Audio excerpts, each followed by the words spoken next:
राम राम दोस्तों। मैं अरुण कुमार डायरेक्ट वैदिक रेमेडी सीधा ज्योतिषीय समाधान चैनल में एक बार फिर से आपका स्वागत करता हूं। दोस्तों, आज हम चर्चा करेंगे कि केतु ग्रह जब कुंडली के तीसरे भाव में होता है तो क्या संकेत मिलते हैं। Ketu in the third house of your horoscope. तीसरे भाव को अगर हम समझें तो तीसरा भाव होता है आपकी संवाद अक्षमता का, लिखना बोलना पढ़ना, आपकी कम्युनिकेशन स्किल्स का। तीसरा भाव आपकी आदतें हॉबीज़ के बारे में भी बताता है। तर्क वितर्क करने की अक्षमता, जो लॉजिकल माइंड है, ये सारी चीज़ें तीसरा भाव बताता है। तीसरा भाव आपके करेज का भी होता है, साहस का, पराक्रम का, मेहनत का। किसी भी काम को करने के लिए आप कितना एफर्ट्स डालते हैं वो तीसरा भाव बताता है। और ऐसे सारे अक्षेत्र जिनके अंदर कम्युनिकेशन स्किल्स का इस्तेमाल होता है, media, journalism, TV, internet, YouTube, इन सारे क्षेत्रों को तीसरे भाव से देखा जाता है। तीसरा भाव आपके छोटे भाई बहन भी होते हैं, पड़ोसी, जो क्लोज रिलेटिव्स हैं, जिनके साथ रहकर आप बड़े होते हैं, वो तीसरे भाव से देखे जाते हैं। छोटी दूरी की जो यात्राएं हैं, शॉर्ट डिस्टेंस ट्रैवल, वो भी तीसरे भाव से देखी जाती हैं। केतु को अगर हम समझें तो केतु भौतिक जीवन से अलगाव का कारक है, आइसोलेशन, एकांत का, अध्यात्म, दार्शनिकता, पूर्वाभास की शक्ति, intuitive power, psychic ability, higher spirituality, मोक्ष, इन सब का कारक केतु है। मन की आंखों से सच की खोज करना, ये केतु का कारकत्व है। केतु बताता है कि पिछले जीवन में किन किन चीज़ों का अनुभव आपने लिया है, आपके पास्ट लाइफ एक्सपीरियंसेस के बारे में केतु बताता है। तीसरे भाव में और जो केतु के जो कारकत्व हैं तीसरे भाव और केतु के, ये आपस में मैच नहीं करते हैं।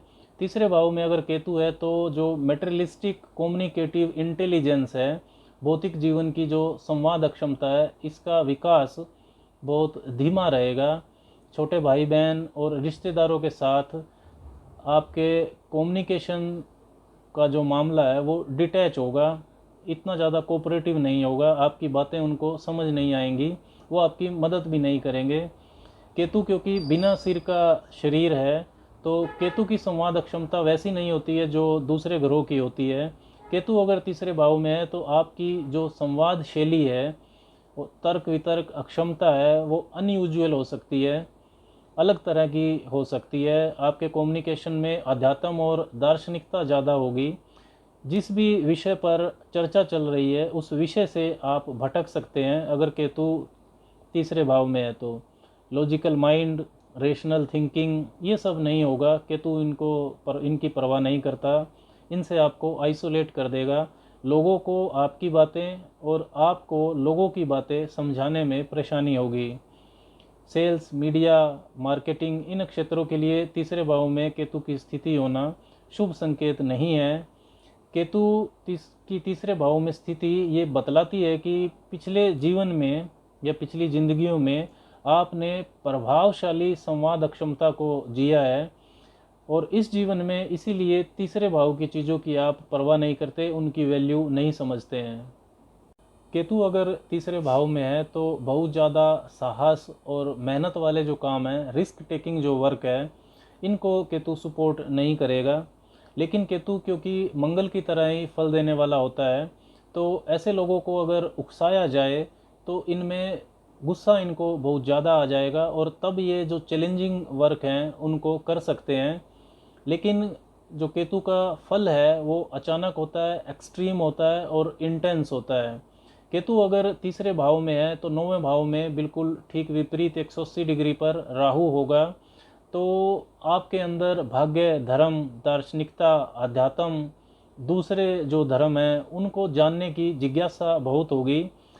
संवाद अक्षमता के भाव में बैठा हुआ जो केतु है, इसकी सातवीं दृष्टि नौवें भाव पर जाएगी। तो धर्म, जप तप, दार्शनिकता, इन सब चीज़ों के बारे में बोलना आपको पसंद होगा। केतु अगर मजबूत स्थिति में है, मतलब केतु का जो राशि स्वामी है डिस्पोजिटर, वो केंद्र या त्रिकोण में है, उच्च का है, मित्र राशि में है, और केतु पर शुभ ग्रह का प्रभाव है, तब आप टीचिंग, फिलोसफर, स्पिरिचुअल जो गुरु होते हैं, ये आप बन सकते हैं। अध्यात्म और स्पिरिचुअलिटी में झुकाव केतु की ये दृष्टि बढ़ाती है। केतु ऐसा भी राइटर भी आपको बना सकता है जो धार्मिक किताबें लिखते हैं, स्पिरिचुअल बुक्स लिखते हैं, पैरानॉर्मल एक्सपीरियंसेस के बारे में लिखते हैं, फैंटेसी के बारे में लिखते हैं। और ज्ञान अर्जित करने के लिए आप लंबी दूरी की यात्रा भी कर सकते हैं।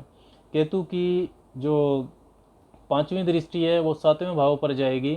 सातवां भाव होता है अपोजिट वर्ड का। फर्स्ट हाउस होता है आपके सेल्फ का, निजता का, और सातवां भाव होता है अपोजिट वर्ड का, आपके विवाह का, व्यावसायिक साझेदारियों का। तो वैवाहिक जीवन हो या व्यावसायिक साझेदारी हो, उसमें जो संवाद क्षमता है, कम्युनिकेशन जो है प्रॉपर, वो नहीं हो पाएगा केतु की इस दृष्टि की वजह से। ज़्यादातर आप मुख्य विषय से बाहर की बातें करेंगे। जो म्यूचुअल अंडरस्टैंडिंग है साझेदारियों में, वो आपकी नहीं बन पाएगी। जो परस्पर समझ होती है, ये सभी साझेदारियों में होगा, चाहे वैवाहिक साझेदारी हो या वैवाहिक जीवन हो या व्यावसायिक साझेदारी हो। केतु की जो नौवीं दृष्टि है वो 11वें भाव पर जाएगी। 11वां भाव होता है आपके व्यावसायिक नेटवर्क सर्कल का, जिससे आप गेन करते हैं। लाभ का भाव होता है 11वां। और जो आपके अर्निंग के सोर्सेज हैं, अर्निंग के साधन हैं, उनको भी 11वां भाव बताता है। केतु की जो ऊर्जा है वो 11वें भाव की ऊर्जा से मैच नहीं करती है। तो बड़े आर्थिक लाभ, बड़े नेटवर्क सर्कल, इनकी आप परवाह नहीं करेंगे। इनसे केतु आपको डिटैच रखेगा, आइसोलेट रखेगा। व्यावसायिक नेटवर्क सर्कल को आप मैनेज नहीं कर पाएंगे। समाज के बड़े हिस्से को प्रभावित करने वाली जो बातें हैं उनको आप लिख सकते हैं, उनके ऊपर आप किताबें लिख सकते हैं। केतु ऐसा राइटर आपको बना सकता है। दोस्तों, तीसरे भाव में केतु के होने पर जो ये प्रभाव मैंने आपको बताए हैं, इन प्रभावों में अन्य ग्रहों के प्रभाव से बदलाव होना संभव है। राम राम।